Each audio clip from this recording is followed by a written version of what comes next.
For some people, the Vietnam War isn't over. Today on The World.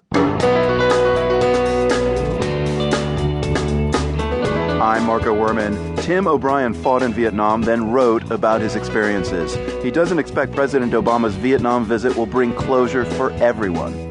For every dead or wounded veteran, there's a mother out there somewhere in Florida or Mississippi who 45 years after the war, it hasn't ended for her. After Vietnam, the president heads to Hiroshima, a place with its own dark history. But politicians here and in Japan don't like going there. They are not revisiting history. They are making a symbolic statement, which is meaningful, about the hopes or prospects or policies for a non-nuclear future. Those stories coming up on The World. We've got a lot on the show for you today, including a great interview with Tim O'Brien and Phil Clay, two writers who once served in the armed forces in Vietnam and Iraq. With President Obama in Vietnam this week, I asked Tim and Phil for their thoughts on that visit by the man who brought troops home from Iraq. That's coming up later on the show. We begin, though, with an update on a different story, one we've been following for a while, refugees and the dismantling of the migrant camp in Idomeni in Greece. Today, Greek authorities began bulldozing the camp, which is near the border with Macedonia. Thousands of people have been staying there in recent months. Now those migrants are being forced to relocate to a more permanent camp. Jean Carsonson has reported for us from Idomeni. Today, she says journalists were not allowed to get very close to the camp. But I was able to see around the perimeter and see all the police. You can see many riot police around the perimeter of the camp, and I could see many of the buses that have been arriving all day. The main point of all of this is to get the people out of this camp by moving them to official camps elsewhere in Greece. So they're being taken away in these buses, and they hope to have this done within about a week or two.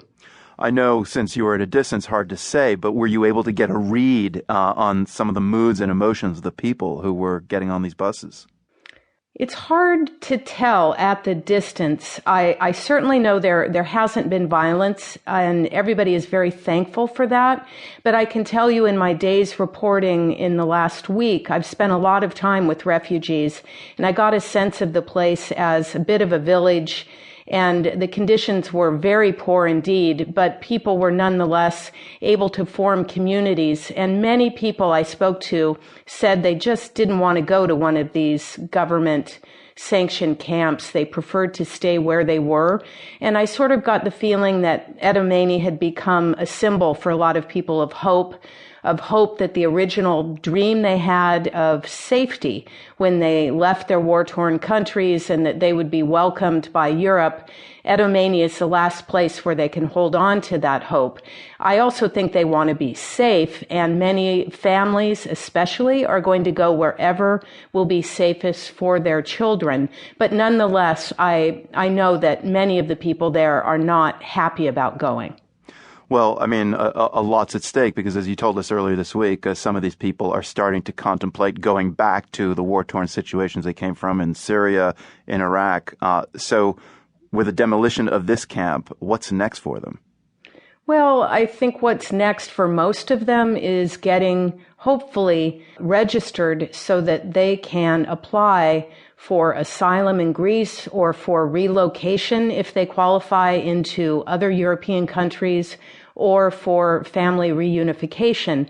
I think one of the biggest disgraces of this whole process has been these refugees that were trapped when the border closed and the policies changed. They were promised access to these programs and swift, fair, individual assessment of their cases. And the vast majority of these refugees have not even spoken to anybody about what their case is and why they're here, why they're applying for asylum. So honestly, I think for most of them, hopefully the next step will be some access to that system. Jean, you've seen the new camp or a new camp. How do you think their lives will change, these asylum seekers, once they get to this camp? Well, I only saw one camp on Sunday. It's outside of Thessaloniki. It's a huge warehouse. It must have been some sort of industrial facility. And now it's just completely empty with military